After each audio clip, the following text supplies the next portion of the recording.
Du coup, le journal vidéo cette année, c'est assez simple. C'est tous les soirs à 22h40.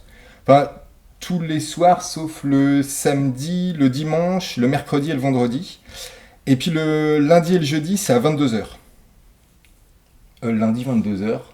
Mais c'est maintenant. Ah mais c'est maintenant. Merde, on est en direct. Hey, salut Douarnenez. Wouh. Salut. Est-ce que ça va? Est-ce que vous êtes chaud, Douarnenez? Wouh. Eh ben c'est parti, générique.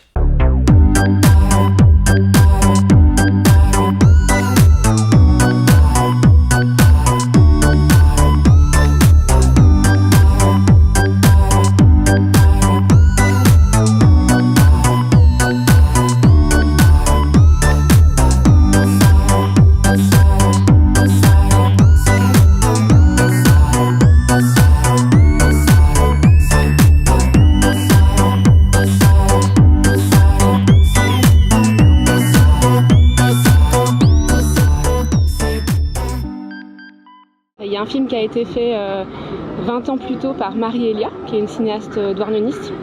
Et elle avait fait un film qui s'appelle Les filles de la sardine. Et c'était tourné à l'usine Chancerelle, qui est juste ici. Depuis, l'usine a fermé.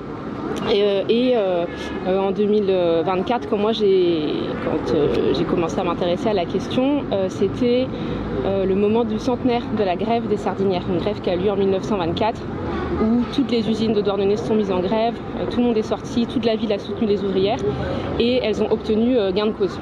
Donc c'est une grève qui a marqué l'histoire de la ville et il y avait la commémoration à ce moment-là. Je pense qu'il y avait une question, moi, au début, autour de comment une communauté de femmes au travail, parce que c'est encore que des femmes principalement qui travaillent, comment une communauté de femmes au travail est unie ou désunie. Enfin, c'était une de mes questions au début. Mais aussi quelles sont les revendications au présent, qu'est-ce que quand on est ouvrière, qu'est-ce qu'on revendique, notamment dans le film de Marie Elia il y a 20 ans, on a l'impression que ça va plutôt bien. Elles revendiquent des choses sur les ciseaux, mais il y a plutôt un dialogue social qui est en place. Et moi, je me demandais comment c'était 20 ans après. Donc en ça dialogue. Après, peut-être que le film dialogue aussi avec l'Usine Rouge. Là, il est projeté avec l'Usine Rouge, qui est donc le film plus ancien de 1989, où c'est les femmes de 1924 qui parlent. Et là, elle parle d'une grève en 1924, et moi, dans mon film, les femmes parlent d'une grève en 2024. Donc voilà, c'est quand même, il y a quand même un dialogue entre deux grèves à 100 ans d'intervalle. Ce que je peux dire, c'est que 20 ans, en tout cas entre Les filles de la sardine et Demain au boulot, donc il y a 20 ans d'écart, on sent que c'est beaucoup plus, les ouvrières sont beaucoup plus en colère qu'il y a 20 ans, et elles ont la sensation, et ce qu'elles disent aussi dans le film, de ne pas avoir été entendues. Qu'elles ont dit beaucoup de choses et qu'on ne les a pas écoutées, et d'être de moins en moins écoutées. En fait, le film, c'est aussi un portrait du monde du travail, du monde ouvrier. En fait, c'est filmé dans une usine de poissons ici, mais ça pourrait être filmé dans une usine, dans un abattoir ou dans n'importe quelle autre usine en France, en fait. Dans le sens où c'est un monde ouvrier qui n'est pas écouté sur ce qu'il revendique, ce qu'il demande. Et donc oui, moi j'ai senti plus de colère peut-être. Enfin en tout cas que ce que pouvaient décrire les filles dans le film de Marie. Certaines personnes qui ont vu le film disent ah mais en fait ce que revendiquaient les femmes en 1924, en fait les ouvrières aujourd'hui elles demandent la même chose, elles l'ont toujours pas eu. En fait finalement il y a eu une victoire en 1924, mais il y a encore un an de travail avec beaucoup de choses à faire quoi. Cet après-midi, on va montrer des extraits de Rush qui ne sont pas dans le film. Il y a notamment une séquence où elles expriment des choses très fortes. En tout cas, on sent que... moi, j'ai cherché les espaces où justement la parole pouvait être libre. C'était vraiment une des questions du film, c'était comment avoir une parole libre sur le travail. Et en fait, dans l'usine, j'ai essayé, mais c'était pas possible. Les seules paroles un petit peu libres que j'ai eues, c'est quand la directrice de communication n'était pas là. On a eu quelques séquences où elle n'est pas là, et là d'un coup, on me parle de choses un peu plus, mais c'est très peu, c'est très léger. Le film, il parle de ça aussi, de la censure de la parole dans le monde du travail. Et donc, c'était pas possible à l'usine, donc j'ai été voir en dehors comment c'était possible. C'est vrai, j'ai beaucoup filmé sur la voie verte qui longe l'usine, où elles sont entre chez elles et entre le travail. Donc là, c'était un endroit où, au sortir du travail, c'était possible d'avoir une parole un peu plus libre. L'impact de la grève et l'impact peut-être aussi un peu du film, après, à l'usine, c'est que il y a eu, et le travail impressionnant qui a été fait par une nouvelle équipe aussi de ouvrières qui ont recréé le syndicat CGT dans l'usine. Ils ont quand même réussi à recréer un rapport de force dans l'usine. Ce qui fait que en juin 2025, là il y a quelques mois, ils s'apprêtaient à faire 3 jours de grève pour revendiquer quelque chose, la prime d'intéressement à part égale, et ils n'ont pas eu besoin de sortir faire grève. Ils ont obtenu 100% de ce qu'ils demandaient, et personne n'est sorti parce que la direction a cédé même avant la grève, quoi. Donc le rapport de force, ils ont réussi à le remettre en place, quoi.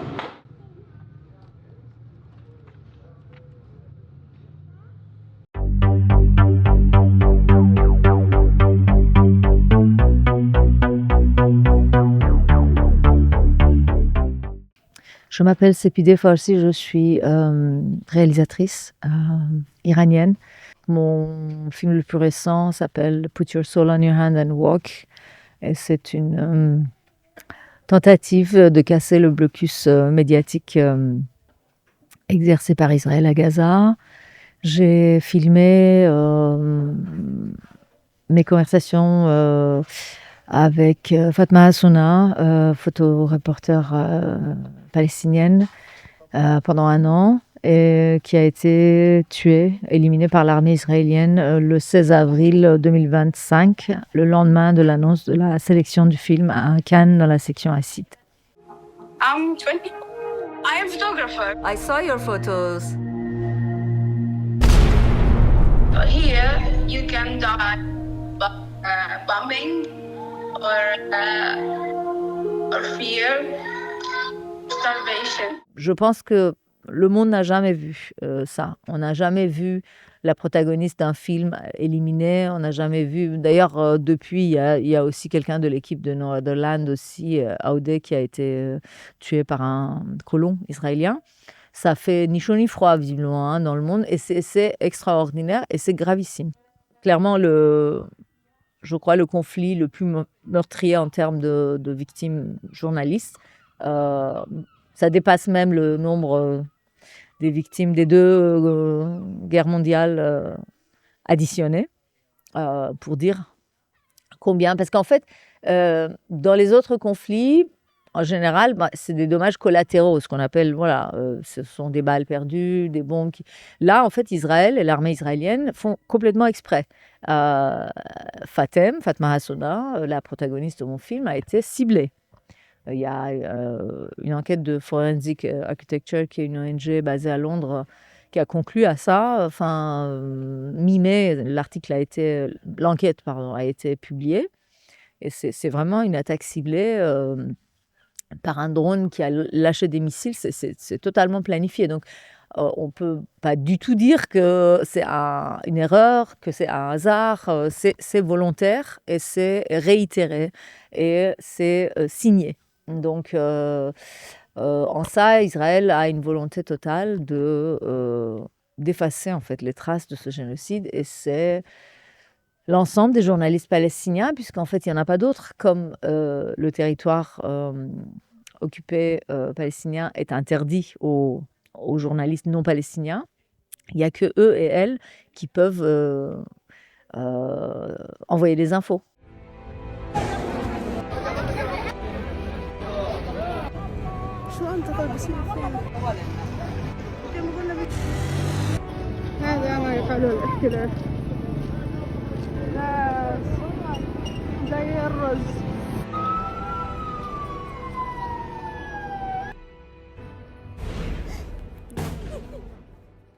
Ce que j'aimerais que les gens,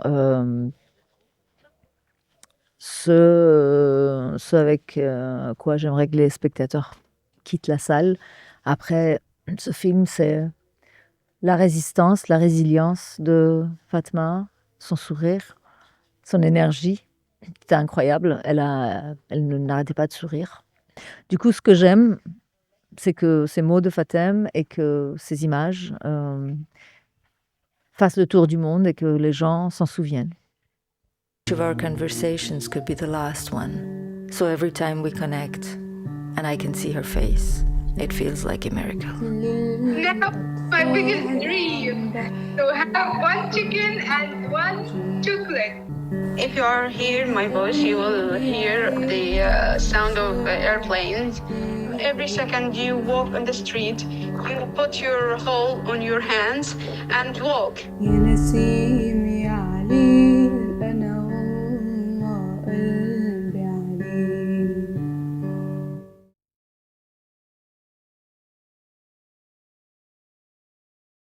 Então estive afastado, foi bom ficar meio de lado de tudo, de todos. Foi muito, foi pouco.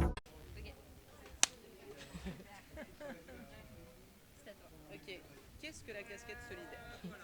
Du coup, la casquette solidaire, c'est une caisse de solidarité financière qui existe à Douarnenez depuis 5 ans. Et on se réunit tous les mois pour mettre en commun de la thune, pour partager de la thune qu'on a avec des personnes étrangères qui n'ont pas ou peu d'accès aux aides sociales ici.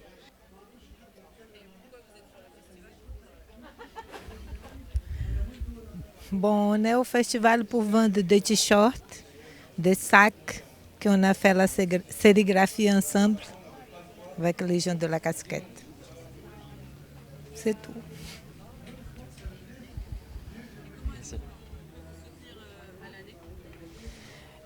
Du coup, c'est possible de nous soutenir en nous contactant à casquettesolidaire@riseup.net.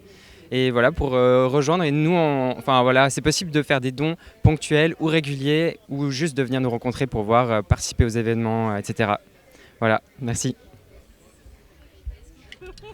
Ma vie est synonyme de casse-tête. Black M n'a pas retourné sa veste, il a retourné sa casquette. J'irai jusqu'à devant le chef d'État à lui dire en face que je pense sans faire de détails. Casquette à l'envers. On dit que l'habit ne fait pas le moine, mais moi on m'a jugé parce que j'avais ma casquette à l'envers.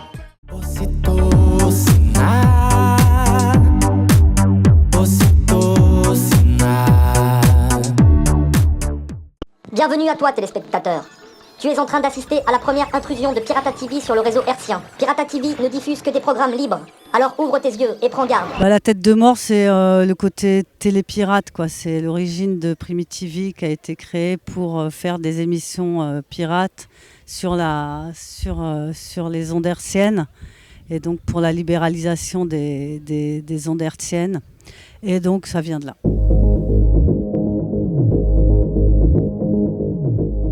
Ah, le piège. Une chanson. Je sais pas, peut-être un petit morceau de punk quand même.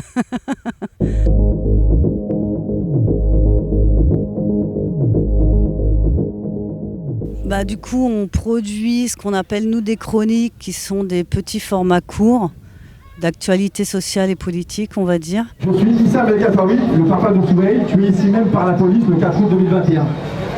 Je ne vais pas vous parler de la mort de Soumaïl aujourd'hui, si ce n'est pour implorer les témoins du meurtre de mon fils de dire précisément au juge ce qui s'est passé, pour que vérité soit faite.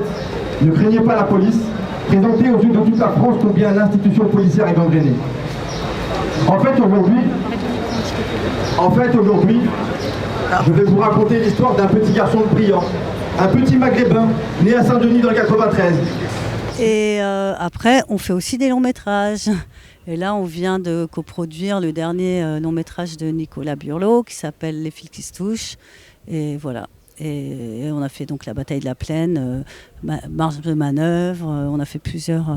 La fête est finie, comme j'ai dit. Il y a plusieurs longs métrages aussi. Dans un jardin au Chili aussi. Mémoire d'un jardin qui se passe au Chili, dans une lutte au Chili.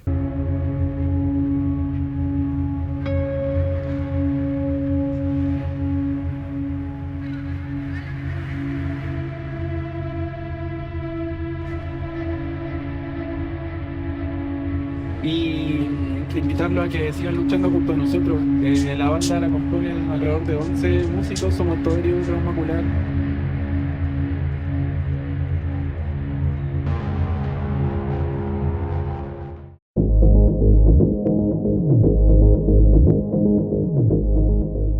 Il y a eu en 2018 la réhabilitation, comme ils disent, de la place de la Plaine, place Jean Jaurès en plein centre de Marseille, qui a été qu'on a beaucoup couvert et qui a donné naissance à la bataille de la Plaine, un deuxième long métrage produit par Primitivi. Et voilà, donc ils ont refait cette place avec transformation de l'espace public, avec beaucoup de terrasses. Pratiquement tous les commerces sont fermés, il n'y a que des bars et des terrasses. Et donc les loyers qui ont grimpé, quoi. Comme d'habitude, quoi, les augmentations des loyers. Et là, on voit bien, moi je sais que je suis arrivée il y a plus de 25 ans à Marseille, tout le monde était dans l'hypercentre. Et maintenant, voilà, les gens s'éloignent, quoi. Les quartiers, c'est très difficile de se loger dans le centre-ville de Marseille, quoi.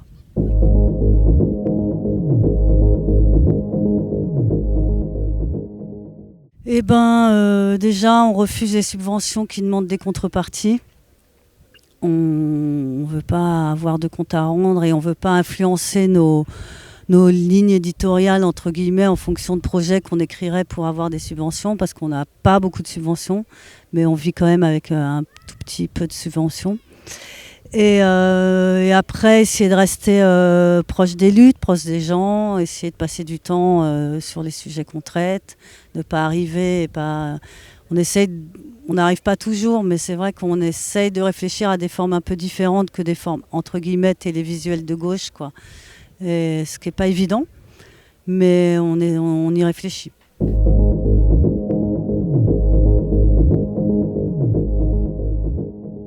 Eh ben, ne pas faire de concessions, quoi. Nous, on fait toujours des projections. On adore faire des projections dans la rue. On fait ça sans autorisation. On se branche là on peut avec l'électricité. On essaye de dégainer comme ça avec des modes opératoires un peu punk, quoi. En bande organisée, personne peut nous canaliser. Dans la zone, ça fume la fusée. C'est par les banalisés. Hasta luego, présent. Hasta luego, présent. Hasta luego. Hasta luego.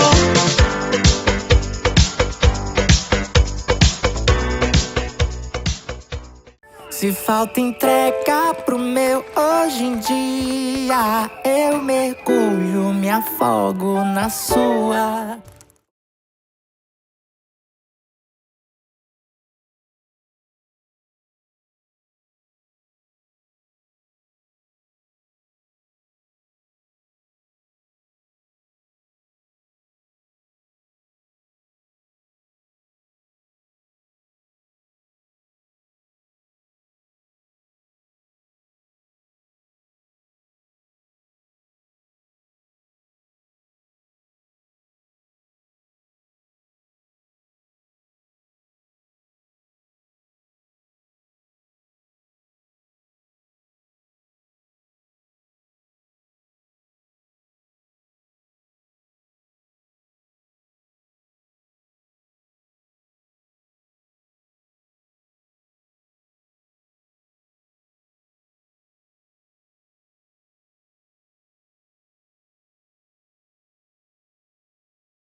Bonjour, je suis Fleur Breteau, je suis la porte-parole du collectif Cancer Colère et nous sommes invités aujourd'hui au festival de Douarnenez à une table ronde pour parler de la santé publique, des algues vertes et aussi de l'épidémie de cancer et des liens, des causes politiques de ces problèmes liés aux pesticides et à l'empoisonnement généralisé.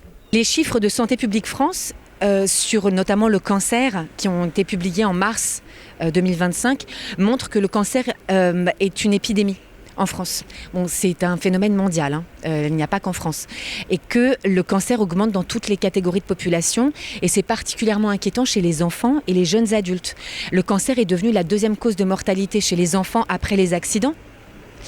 Les cancers ont doublé depuis 1990 en France et il y a 6 cancers qui sont en augmentation inquiétante chez les 15 à 39 ans. Donc les causes individuelles qui permettaient jusqu'à présent d'expliquer la hausse des cancers, à savoir la consommation d'alcool et de tabac qui a baissé de 25% en 40 ans. Donc ça n'est pas... on ne peut pas imputer l'augmentation des cancers à ces pratiques individuelles et le vieillissement de la population. Ce sont des arguments qui ne tiennent pas pour expliquer l'épidémie de cancer. Et quand il y a une épidémie, les causes, elles sont politiques, elles sont structurelles. Donc faut sortir du prisme des causes individuelles. Et nous, Cancer Colère, on est là pour dire le cancer a des causes politiques, systémiques, et on est là pour les dénoncer. Et évidemment, il y a deux causes assez majeures au cancer aujourd'hui, à savoir l'usage hasardeux et massif des produits phytosanitaires et les inégalités sociales. Et c'est pour ça qu'on s'est constitué en collectif et que des centaines de personnes sont en train de nous rejoindre parce que, visiblement, politiser les causes des maladies a un sens profond aujourd'hui. Alors, la loi du plomb, c'est le symptôme d'un système qui part en vrille. La loi du plomb en elle-même est complètement anachronique. Elle ne défend ni les éleveurs, ni les agriculteurs, ni les riverains, riveraines, ni la population. Elle est là pour préserver les intérêts industriels. Elle a cristallisé des craintes profondes, des inquiétudes et une colère citoyenne. C'est éminemment politique, la santé publique, et ça permet de s'unir les uns les autres, les unes les autres, autour d'un sujet qui nous touche tous. Et les gens qui disent non à la loi du plomb, c'est parce qu'on refuse ce monde qui nous est imposé, ce modèle agricole qui nous est imposé et qui contient les pesticides. Donc en fait, c'est une loi qui répond à aucun besoin, à part ceux des industriels. Donc effectivement, ça cristallise des colères. Et il y a un élan citoyen qui s'est manifesté cet été et qui est assez magnifique, puisqu'il a permis, en tout cas, une chose assez essentielle, c'est de sortir l'acétamipride de cette loi, puisque la réintroduction de ces néonicotinoïdes a été censurée par le Conseil constitutionnel. Donc, même si c'est loin d'être une victoire complète, ça montre que la pression populaire marche.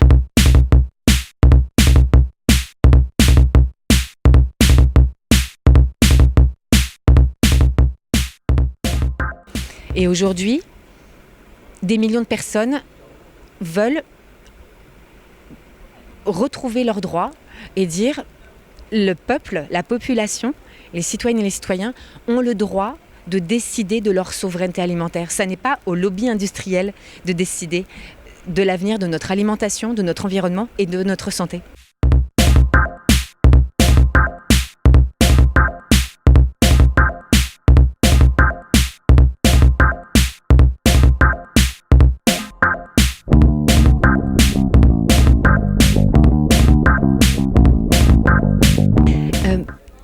Ce qui est assez porteur et très beau en ce moment, même si la situation est préoccupante, c'est que le mot colère dans Cancer Colère parle à beaucoup de gens et que unir nos colères, ça permet de se sentir beaucoup moins seul et qu'on soit bien portant ou ex-malade ou malade, se sentir unis ensemble autour d'un projet qui est un projet politique. Il y a aussi des vertus thérapeutiques dans cette lutte et ça permet aussi à plein de gens de se sentir moins seuls, moins isolés et plutôt que de vivre avec sa peur et son impuissance au quotidien, c'est d'être dans l'action. Et d'ailleurs, c'est clairement ce que les gens qui nous rejoignent nous demandent. Ils nous rejoignent et ils veulent de l'action et c'est assez formidable et ça nous porte, ça nous fait beaucoup de bien. Donc c'est aussi un message que je voulais faire passer. C'est que la colère a des vertus thérapeutiques. Excellent. Merci de patienter quelques instants. Une secrétaire va prendre votre appel. Nous vous rappelons que le cabinet est ouvert du lundi au vendredi de 8h à 12h et de 14h à 18h30 et le samedi pour les urgences de 8h à 12h. Ne quittez pas, nous allons prendre votre appel.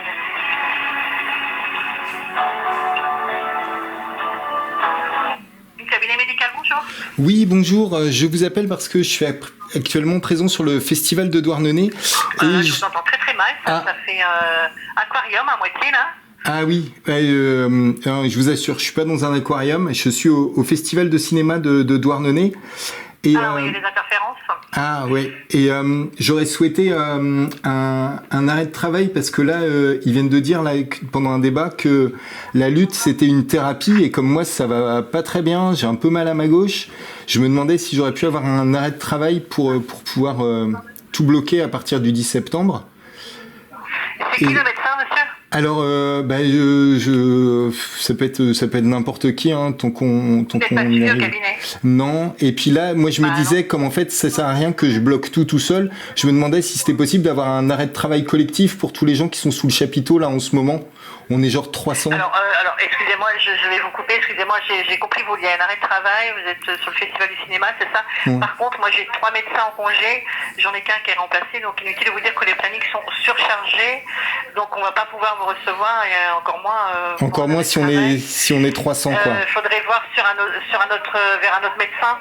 D'accord. Ou sur l'hôpital, les soins non programmés sur Doctolib, peut-être que vous aurez une chance d'avoir un rendez-vous qui se libère. Ok, ouais, mais vous pensez que c'est possible quoi ? Le docteur Georges, peut-être à Tréboul.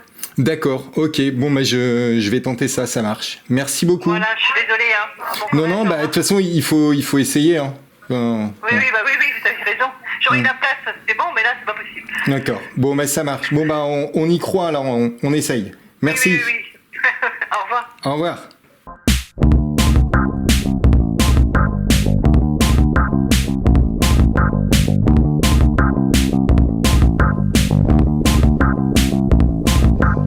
Peut pas passer 49-3. T'as pas la majorité 49-3. Ruffin veut pas la fermer 49-3. Les députés sont dissipés 49-3. La France a manifesté 49-3.